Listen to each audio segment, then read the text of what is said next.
Our next comedian coming to the stage is one of my favorite ladies. You're going to love her. Please make her feel welcome, Miss Bunny Bosco. Let her hear it.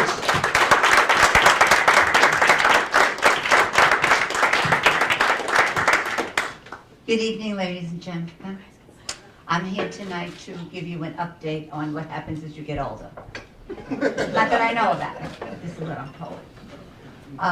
The latest phone call that I have received was for a chairlift. Because they think that you reach a certain age and you should just let your legs hang and rot. You should never walk anymore. You should get a chairlift. So I said, okay, you want a chairlift?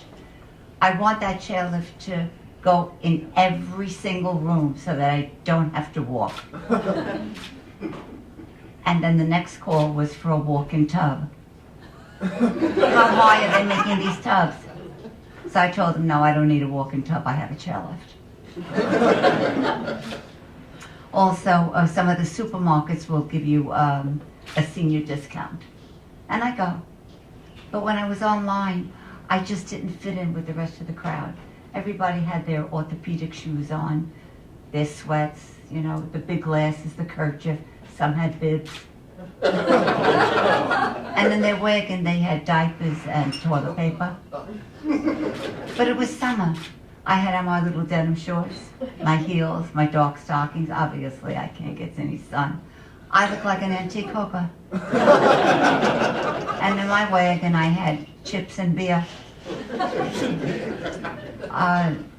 Some of the makeup companies think you reach a certain age and your lips just disappear. So they came out with a lipstick that plumps up your lips. So I tried it for a couple of months and I didn't think it was working until I wound up in the emergency room. I couldn't breathe. My upper lip was in my nostril. Some of the publishing companies think that you reach a certain age and you can't see. So they make everything in big print. So if a book originally had 500 pages, it now has a couple of thousand pages. There's one word on each page. You want to go to the park to relax, you need a wagon to carry the book. But a friend of mine said to me, you know what, you should start dating again. You should go online. I said, okay. I'm not a modern person. I didn't know what she was talking about. I hung my underwear out on the line and with my phone number. And she found out. She brought me to a senior dating service where I was shown pictures of bare-chested men standing proudly next to their wheelchair. But one had his diaper showing. And I was turned on. And I called him. And he said that, you know, we shouldn't meet, but if it would be all right if I went to his place, because it was chilly out. It was July, it was 100 degrees.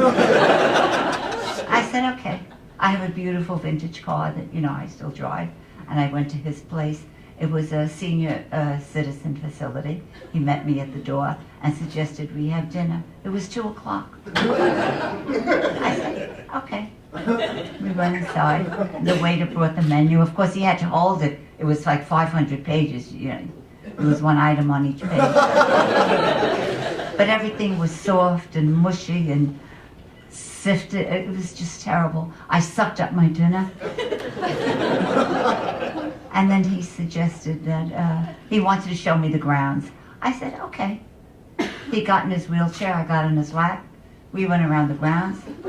It was one tree and 2 potted plants. And then he wanted to go back to his room for a nightcap. It was 3:30. I said, okay.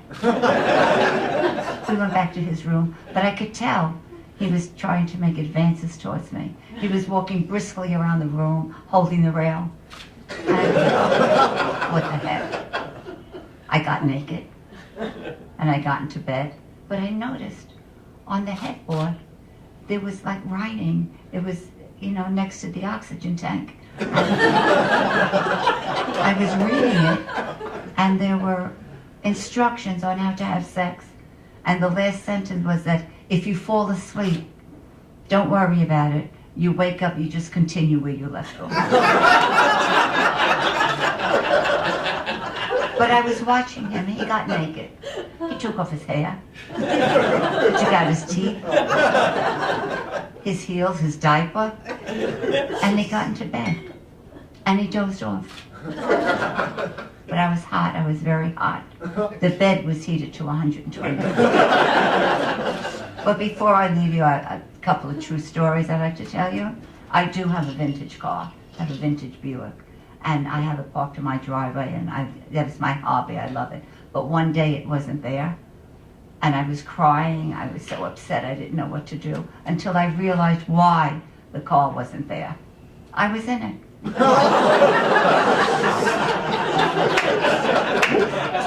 And the other day I had to go to the post office, had some letters to mail. I had my dog with me, and we took a walk, and the dog, pooped a little. I cleaned it up. But on the way home, I realized something was wrong. I still had the letters, but I mailed the poop. I thank you for being here.